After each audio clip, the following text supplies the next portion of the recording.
Now Rogers also believed some other things, and this is where I think he gets a little bit optimistic, but he's no fool, so Rogers is one of those optimists you really have to contend with.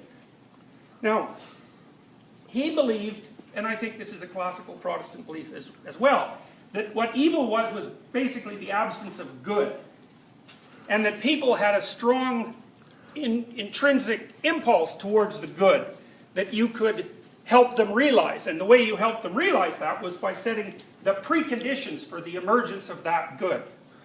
And he believed that the preconditions were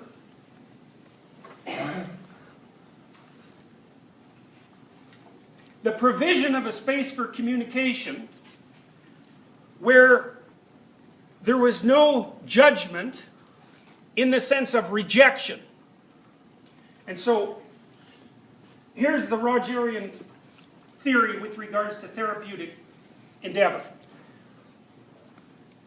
Now the first thing is, and this seems critical, and I think Rogers was right about this, that the client has to want to change. And this is a funny thing about therapy, because my observation has been that it's not something you can impose on people.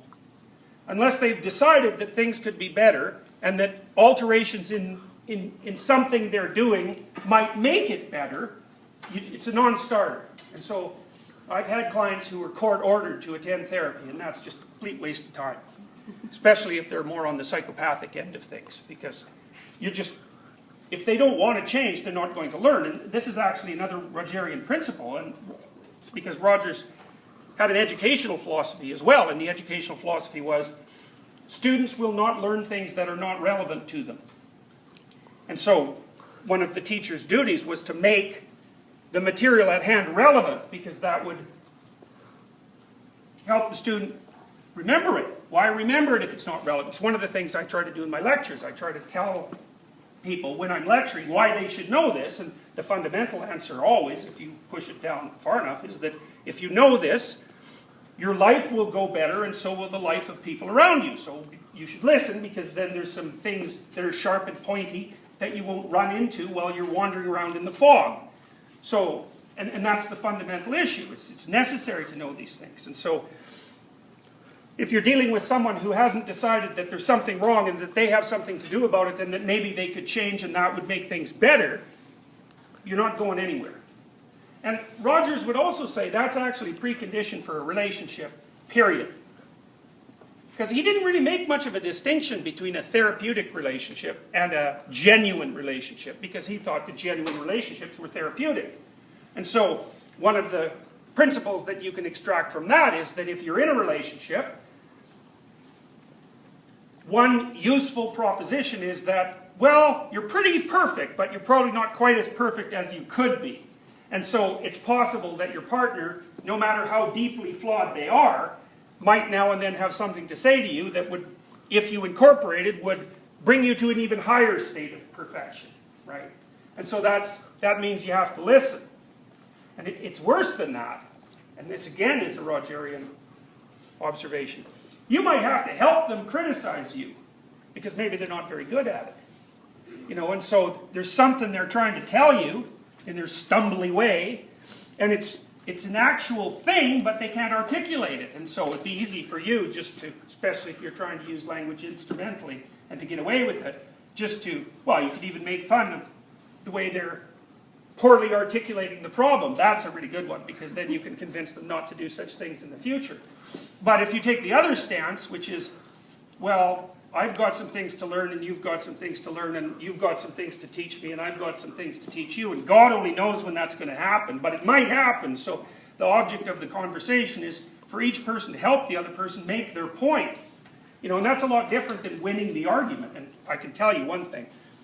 You will not win an argument with any intimate partner ever, because you're not playing the game of the argument. You're playing the game of iterated arguments across time.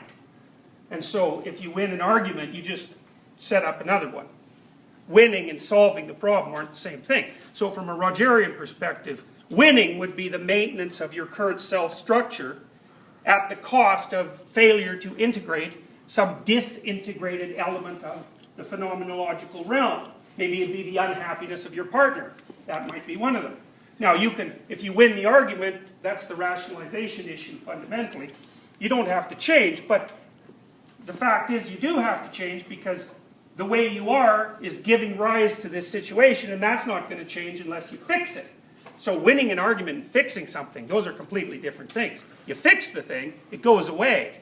And often, you know, couples have to have conflict because there's no difference between conflict and thinking.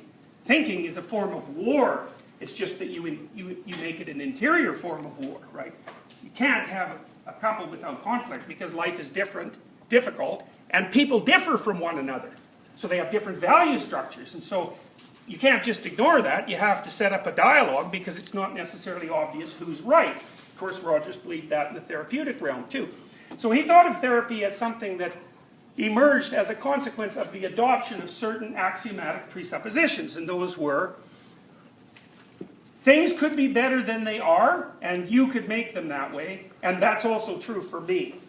And then the next presumption is, well, maybe we can figure out how to do that in a with collaborative communication. So Rogers believed that the therapist was just as transformed during the therapeutic process as the person. In fact, if that wasn't happening, then whatever was happening wasn't the kind of healing therapy that Rogers would like to have happen.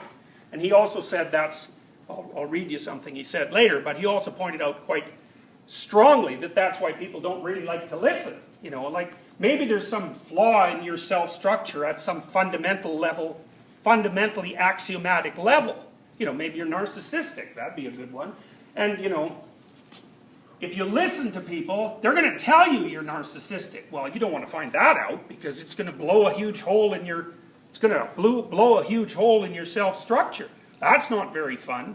But hypothetically, that beats running into the obstacles that you will run into if you're narcissistic repeatedly as you move forward through life. So you can either live with your flaws or correct them. That's the, and the pathway to correction is dialogue, communication.